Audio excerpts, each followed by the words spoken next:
नमस्कार साथियों, स्वागत है आप सभी का। मैं रॉबिन शर्मा। आप हैं मेरे साथ एक ऐसे विषय पर चर्चा करने के लिए जो कि इस समय बहुत बड़ी सुर्खी बन गई है। अभी सुर्खी ये है कि लेबनान पर 18 साल से अब तक का सबसे बड़ा हमला इजराइल ने किया है। लगभग 250 से ज़्यादा लोगों की मारे जाने की खबर है और इजराइल ने 2 घंटे का अल्टीमेटम दिया है लेबनान के अंदर दक्षिणी लेबनान के रहने वाले लोगों को। 2 घंटे में अपने घरों को छोड़कर यहाँ से चले जाओ। इजराइल और बड़ा हमला करने की प्लानिंग कर रहा है। इस बीच बड़ा सवाल ये है कि ये तो वैसा ही कुछ मिलता जुलता है जैसे गाजा पट्टी में हमास को कहा था, घर छोड़कर चले जाओ, हम बड़ा हमला करेंगे। अब ये बड़ा सवाल ये है कि गाजा पट्टी को साफ़ सुथरा करके अब ये क्या लेबनान शिफ्ट हो गए हैं? क्या ये सवाल तब ज़्यादा बड़ा हो जाता है जब हानिये की मौत के बाद याह्या सिनवार की मौत की सुर्खी मार्केट में चलने लगती है। इजराइल डिफेंस फोर्स के मुताबिक उन्होंने कुछ दिन पहले गाजा में एक स्कूल पर हमला किया था। यहाँ हमास का कमांड सेंटर था।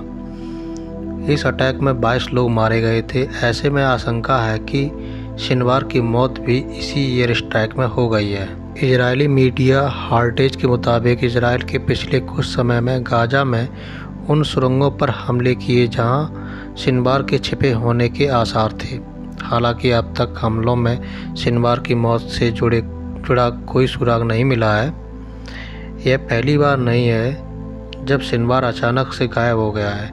इससे पहले भी कई बार सिनवार कुछ समय के लिए गायब रहने के बाद सीज फायर डील या किसी और मैसेज के साथ लौट आया है। इजराइल पर पिछले साल 7 अक्टूबर को हुए हमले के 3 अहम किरदार थे।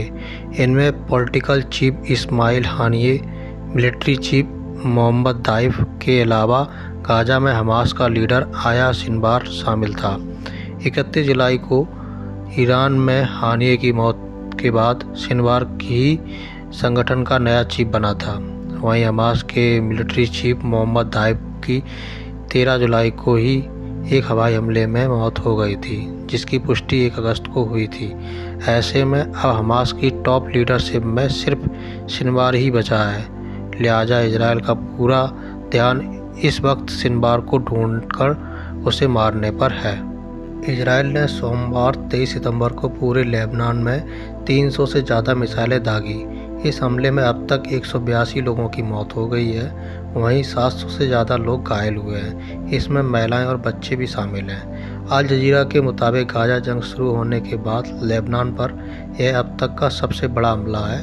हमले के बाद लेबनान में 2 दिन के लिए स्कूल बंद कर दिए गए हैं। लोग सुरक्षित जगहों पर जाते देखे गए हैं। इस वजह से कई शहरों में ट्रैफिक जाम की समस्या रही है। हमले के बाद आईडीएफ ने कहा है कि वे जल्द ही लेबनान के बेका घाटी में हिजबुल्लाह के ठिकानों पर भी हमला करेंगे।